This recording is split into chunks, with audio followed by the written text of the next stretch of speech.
Where the Mountain Meets the Moon, Chapter 12. The goldfish man turned around and smiled questioningly at Ma and Ba, who could do nothing but continue to stare. He was slender and small, which was perhaps why it was easy to mistake his footprints for Min Li's. The dragging lines Ma had thought were from Min Li's walking stick led to his cart, and the bowls of goldfish caught the sifting beams from the sun, slivering it into flashing sparkles of light. The goldfish man's eyes also flashed as he looked at Ma and Ba and their dust-covered clothes and haggard, tired faces. "Can I help you?" he asked them. "We were looking for our daughter," Ba stumbled. "We are from the village of Fruitless Mountain." You sold her a goldfish, and then," Ma sputtered, "and then she ran away to change our fortune." "I see," the goldfish man said, and again he looked at them. At Ma's tight, angry frown and Ba's careworn, worried face. "And you were going after her to stop her?" "Of course," Ba said. "We need to bring her home." "Yes," Ma said. "She is acting crazy. Who knows what could happen to her?" "She could succeed," the goldfish man said steadily. "She could find a way to change your fortune." "She's trying to find Never-Ending Mountain," Ma said. "Ask questions to the old man of the moon. There is no way for her to succeed." "Yes," Ba said. "It's impossible."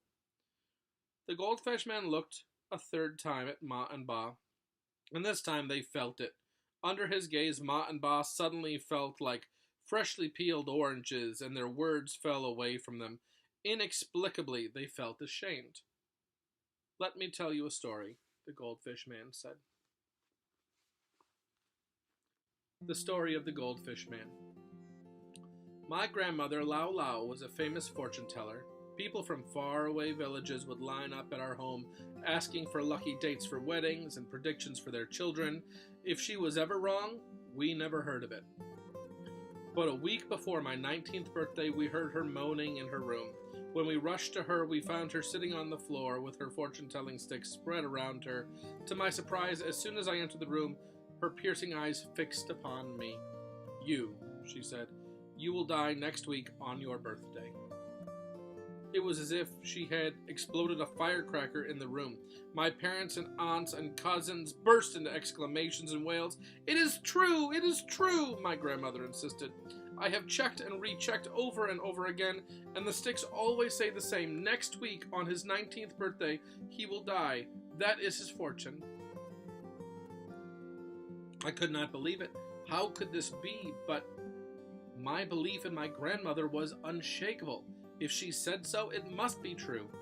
I stood staring as my family created a storm around me. Finally, I said, with a mouth as dry as sand, "Lao Lao, isn't there anything I can do?" "There is only one thing you can do," she said, "but it is doubtful it will work." "I'll do it," I said. "First," Lao Lao said, "we must get a bottle of the finest wine and make a box of sweets."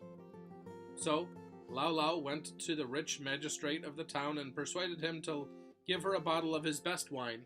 My mother and aunts hurried to the kitchen and prepared cakes, cookies, and sweetmeats with more care than ever before. Before the aromas of the delicacies were captured in our most ornate box, they floated in the air, causing all the neighborhood animals to whine at our door. And then Lao Lao went to her room and began to read her fortune sticks. When she came out, she gave me the box of sweets and the bottle of wine and sat me down. "Listen to me carefully," she said. "You must do exactly as I say. Tomorrow morning you must walk north of the village. Do not stop until the moon begins to appear in the sky. When it does, you will see a mountain before you, and at the foot of the mountain you will see an old man reading a book. Open the box of sweets and the bottle of wine and set them by him. But do not say a word unless he speaks to you first. This is the only chance we have to change your fortune." So the next morning I followed her instructions, and it was as she'd said. I walked all day, and when the sun finally withdrew from the sky, there was a vast mountain in front of me whose tip seemed to touch the moon. Sitting cross-legged at the bottom of it was an old man reading a giant book. The light from the moon seemed to make him glow silver. I opened the bottle of wine and the box of sweets and laid them next to him. Then I sat and waited. The old man didn't notice me and continued to read. My mouth watered as the smells of the sweets drifted in the air, but I didn't move. And even though the old man was engrossed in his book, he must have smelled them as well, because, without lifting his eyes from the page, he began to eat. It was only when the bottle of wine was empty and he was eating the last cake that the old man lifted his head. He seemed surprised to see a half-eaten cake in his hand. "I've been eating someone's food," he said to himself. He looked up and saw me sitting nearby. "You, boy, was this your food?" "Yes," I said, and I came closer as he beckoned. "Well," he said to me, "what are you doing here?" I told the old man my story while he rubbed his beard. When I finished, he said nothing but began to turn pages in his book. Finally, he nodded. "Yes, it's true," the old man said. "You are to live only 19 years. And he turned the book toward me, and in the moonlight, I read my name on the page. Next to my name was the number 19. "Please," I couldn't help asking, "isn't there any way to change it?"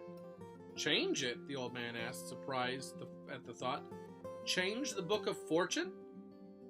"Yes," I nodded. "Well," the old man said, stroking his beard, "I am indebted to you for having eaten your food." He took a paintbrush from his robe and studied the page. He said it to himself. "Maybe if... No. Perhaps... Yes, this is how it can be done." And with a simple flick from his brush, he changed the 19 to 99. "Good," he said to me. "You now have many more years to live. Live them well." Then he closed his book, stood up, and began to walk up the mountain, leaving me staring behind him. I sat there until he disappeared from sight, and then turned around and went home. The next week, on my birthday, there was a terrible typhoon. The wind howled as it never had before, and the tree fell right on top of the roof of our house and crashed into my room, narrowly missing me. If it had fallen just a bit more to one side, I would have been easily killed. But as I climbed out of the ruins of my room, I saw my grandmother's eyes staring into mine. Silently, she nodded. She did not need words to tell me what had happened. I knew my fortune had been changed. "But for Minley to try to do that is different," Boss started. "She's trying to find Never-Ending Mountain, ask a question. She's just a small girl." "Perhaps," the goldfish man said. "You need to trust her." "But," Ma said, "but what she wants is impossible." "Impossible?" the goldfish man said. "Don't you see? Even fates written in the Book of Fortune can be changed. How can anything be impossible?" Ma and Ba could find no words.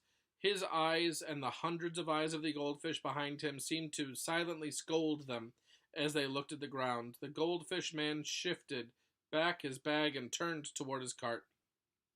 "Here is a gift," the goldfish man said, placing a bowl into Ba's shaking hands.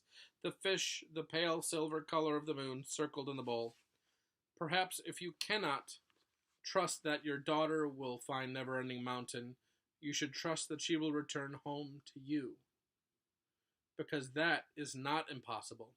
So, whether Minley brings it to you or not, I wish you good fortune." And with a bow, the goldfish man walked away. His bowls of goldfish cast pieces of rainbows in the air, making him sparkle in the sun. Ma and Ba stood and watched him until he looked like a twinkling star in the distance. And that's the end of chapter 12.